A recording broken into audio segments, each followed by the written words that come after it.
gankers hate him. He used one easy trick to get out of infinite up against a wall stun lock R1 spam in an invasion. Click here to find out how. So one of the issues that you have when you play Ultra Greatsword is occasionally you find yourself going up against an opponent who's versed in PvP, and as such, they're going to play super passive, and when they play super passive, they're going to make it damn near impossible to hit them, which is very counterintuitive to invasions. On both parties' parts, it's counterintuitive because the invader needs to kill people as quickly as possible before more people show up, and the host, if you let the invader live, he can just run off in the level somewhere and hang out, and you're stuck playing the game with an invader hanging out. Or you can, disconnect or maybe try using a Seize the Giant Tree, but we're pretending that everybody's good at the game, and so they know where to where to hang out and not get caught by Seize the Giant Tree. But when you play an ultra weapon, people want to play passively sometimes. If they know what's up, they know how to play the game. They know that you're looking to make trades, like so. That wasn't really a trade. It was mostly just spacing, but that's the sort of thing you're looking for. You're looking to punish whiffs, or you're looking to make trades. Now, with an Ultra Greatsword, a lot of times that also means, you're going to be taking damage, and you're going to take damage. So this Gold Phantom here has twice now put a bleed buff on a bleed weapon. First the Warden Twin Blades, and now the Spiked Mace. So they know what they're doing. They're going to try and bleed me out. Now, the L1s on the Warden Twin Blades didn't work, so their next reaction was go to Perseverance. Perseverance still isn't a great trade, because while I do reduced damage, I'm still doing damage, and it's Ultra Greatsword damage, and that's still not something you want to get hit with. Perseverance is not my go-to if I'm fighting against an Ultra Greatsword. It's just not smart to ever get hit by an Ultra Greatsword, But this Phantom does have an idea of what they're doing. So let's talk about the setup. I'm using the Greatsword, and I've got a cestus in my offhand. We're not using it for parries, though. We're going to be using it for punches. Now, at this point, I hadn't upgraded it yet. I just had a couple of fights where I ended up trying punches, and I noticed that I did see some success with the punches. So this was like my trial invasion, and I was like, all right, we'll see how this is another reason you don't want to over-rely on Perseverance. I thought, I'm going to try the cestus out for real, and if I like it, I'm going to upgrade it, and I'm going to make it heavy, and I'm going to have a punching tool. And what the cestus provides you is a quick, close attack that stops people from being able to roll in on you. Like if you watch me fight against an Ultra Greatswords, a lot of times you'll see me try and go for roll backstabs. Most people will try that. This is beautiful, by the way.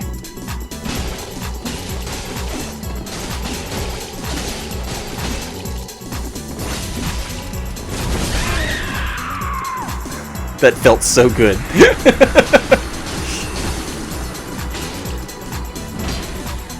And the roll backstab is a very good tactic to use against Ultra Greatswords. Any Ultra weapon, really.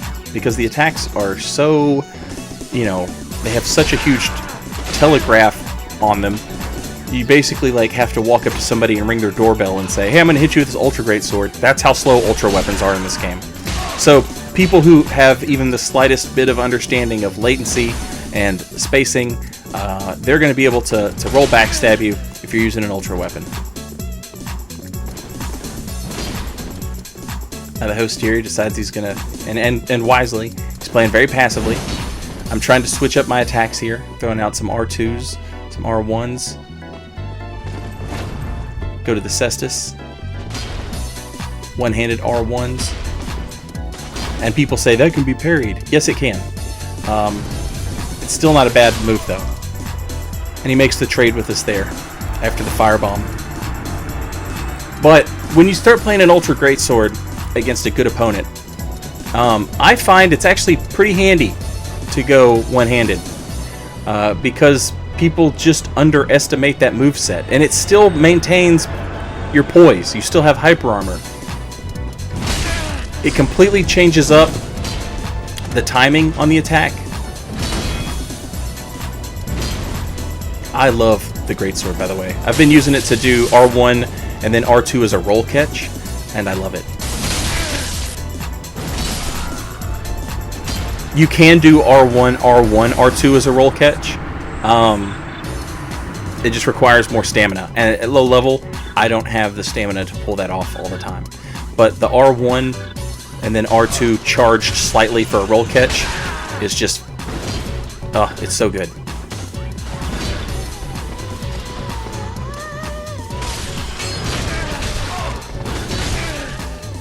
Got them both.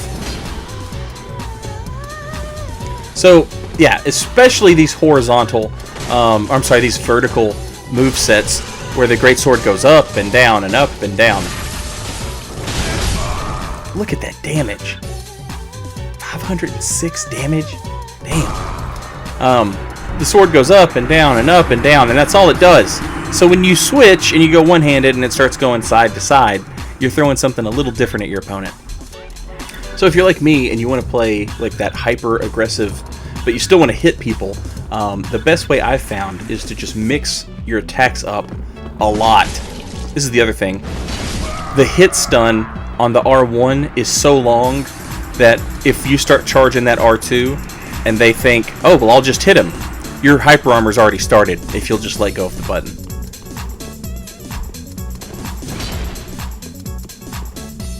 But the biggest issue I had against opponents when using an Ultra Greatsword was sometimes it's just hard to hit players with an Ultra Greatsword.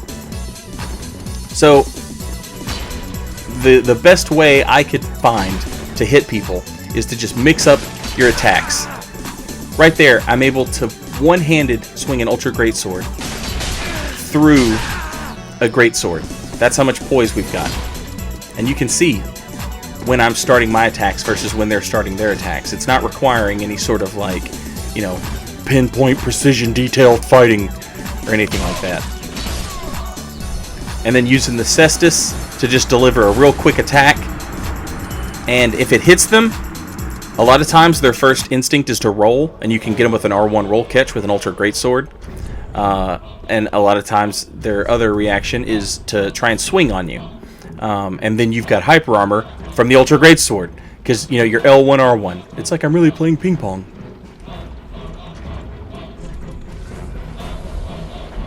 This is the first time I've taken this character to the Profaned Capital. So a lot of these guys are going to be higher level than he is at this point, which is fine. You kind of, you know, you sign up for that when you start doing invasions.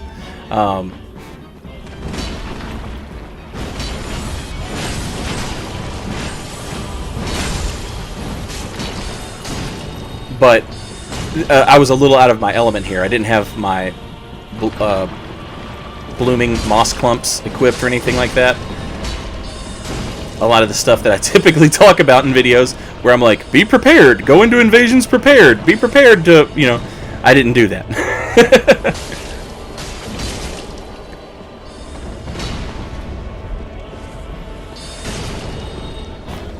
This wizard is giving me fits, man. I can't catch up, like, I can't get my stamina back, cure the toxin, and heal all at the same time. The wizard and the phantom are doing a very good job of making sure I am constantly having to contend with something.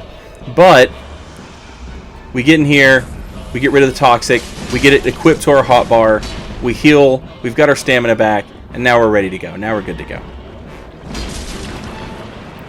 Now, in this sort of situation, the Ultra Greatsword is great. They want to play passive, that's fine.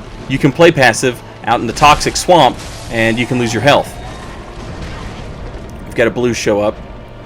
He's also a pretty big boy, pretty hefty boy.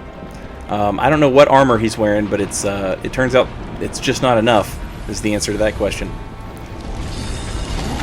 There we go. So yeah, we managed to break his poise. The R2 just wipes him off the face of this earth. The host is scurrying away from the hand baby.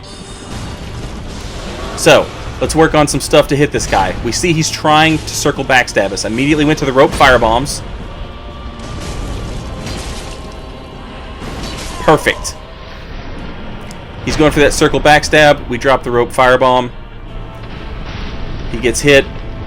R1 into R2. Works out beautifully. That's an example of sort of passive meta strats against an Ultra Greatsword. It's not a very good strategy, but you'll see a lot of newer players do it, and players who aren't as familiar with PvP.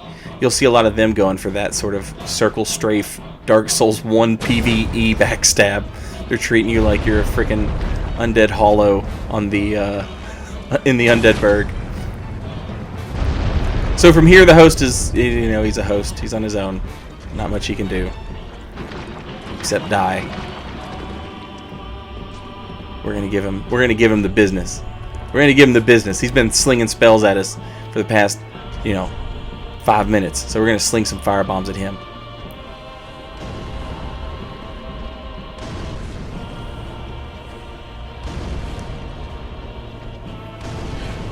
But going back to how we got rid of that Phantom, being unpredictable with an Ultra Greatsword, doing stuff besides R1 and, R2, because those attacks, you can change up the timing, but it's still one of the easiest things in the game to roll around, is the timing on an Ultra Greatsword. It's so easy to roll.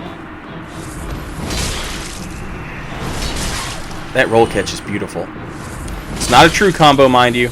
And right there, it didn't hit because he was out of range. It only works as a roll catch if they're, good and in range of your, your giant fucking the Greatsword. But there's an example of the one-handed moveset. The range on it is much longer than people give it credit for.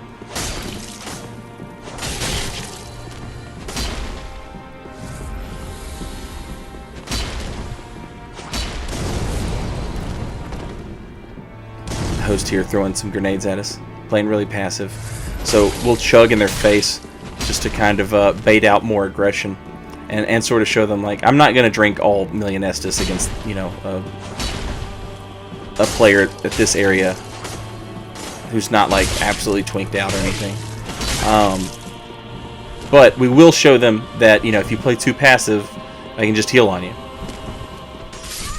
And then the cestus for the finish.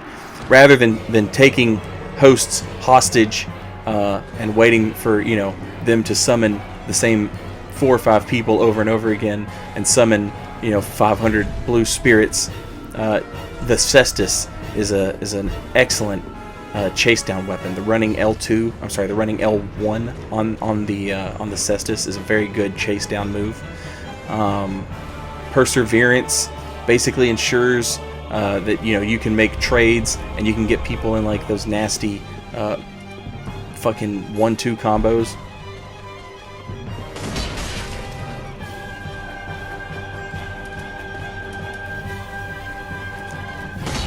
This is a rough spot to fight a horizontal swinging Ultra Greatsword, and this host knows it.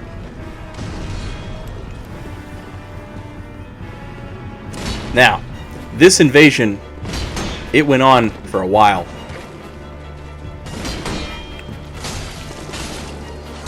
But it was one of the ones that showcased a lot of different stuff.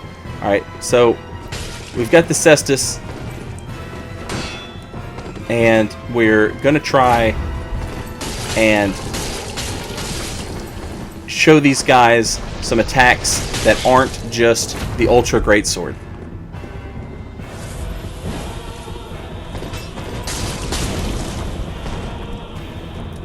Now, what we want to do, ideally, is we want to catch these guys in as many turn and burns with that Ultra Greatsword as possible. That's what we want to do. That's what we're after more than anything. But we need to sort of condition them for that, right? We don't want them to see it coming. So we equip the cestus, and we immediately go on the offensive. We start, going in and trying to get some combos and stuff like that. And then we're going to maybe, hopefully, show them something that, with the cestus that they haven't seen before. We'll do a Perseverance backstab. And then this person leaves themselves wide open for a backstab.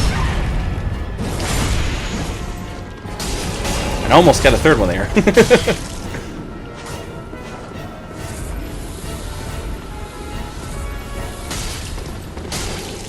But now we've hit him with the cestus. Let's switch back to the Ultra Greatsword. Now, right off the bat, that two-handed moveset didn't do me any favors. So, like, their positioning, where they're always keeping me flanked, is really good. So, the vertical moveset of the Greatsword probably wouldn't do me a lot of good right there. But the horizontal swings, I still get poise, and I can hit multiple people. I can change my swing mid-direction, or I'm sorry, I can change the direction of my swing mid-attack. Use the rope firebombs, kind of trying to put it all together here. Little ultra stagger on the host there. Got the true 3-hit combo.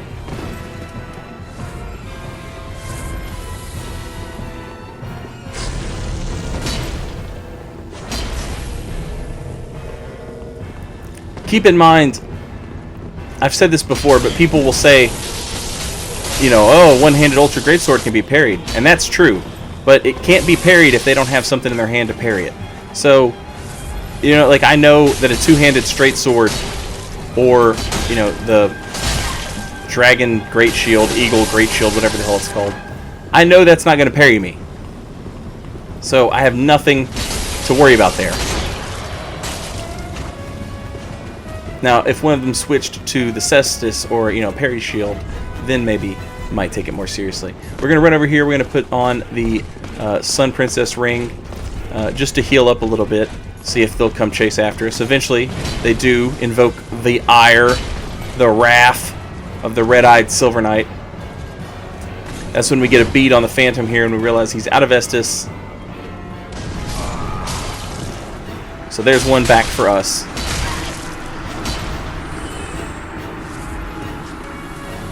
This host is just swimming in Estus, by the way. They never ran out of Estus. So, back to super passive they go.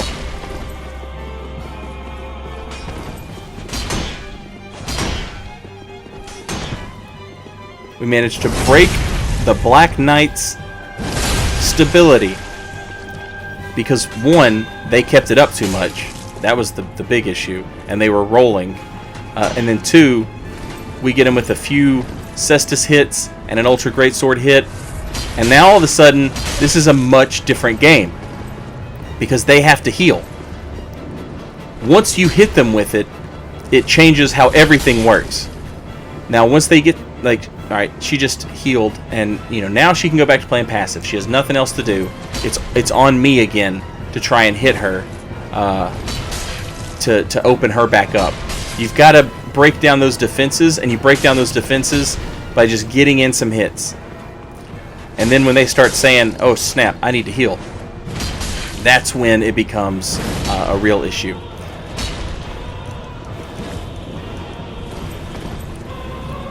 The Ultra Greatsword, the Greatsword! That's when the Greatsword becomes an issue. So we switch to the cestus here, and we're just going full on boxer mode. Just to kind of show them something they haven't seen yet. And of course, Dark Moon Blade, Blue Sentinel, whatever this guy is, happens to show up like right on time.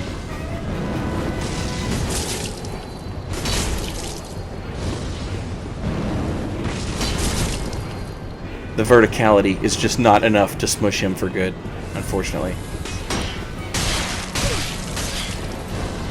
We give the host a few quick jabs to the jaw to sort of back them up off of us.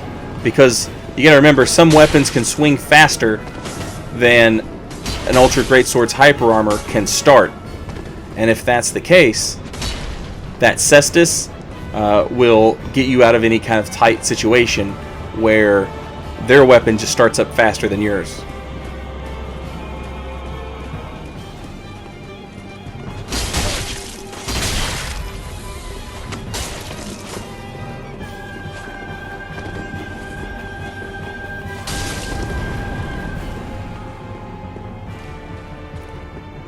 We're gonna put the Sun Princess ring back on, see if we can't lure him back into the level. Eventually what ended up happening was the blue came and found us, and then he chased us into the deacons. I hit him with a great bow, and rip, I got 2 free Estus. So we healed back up, we come back out. Now I had one more R1 left in me. The reason I was throwing out so many R1s was I was hoping they would think, man, he's got to be out by now, and then they would come attack me. But I had one R1 left in me. So there's the R1 poised through L1 to catch him off guard. We got him with the 3-hit true combo because of the Ultra Stagger. And then we hit him with the L1 as they're rolling out. And now we've just got them guessing. What are we going to do? Are we going to punch, or are we going to throw an Ultra Greatsword? There's the L1 into R1 roll catch into another R1. And now all of a sudden, this player who knows how to fight against an Ultra Greatsword is on the ropes. They start making mistakes they weren't making a few minutes ago.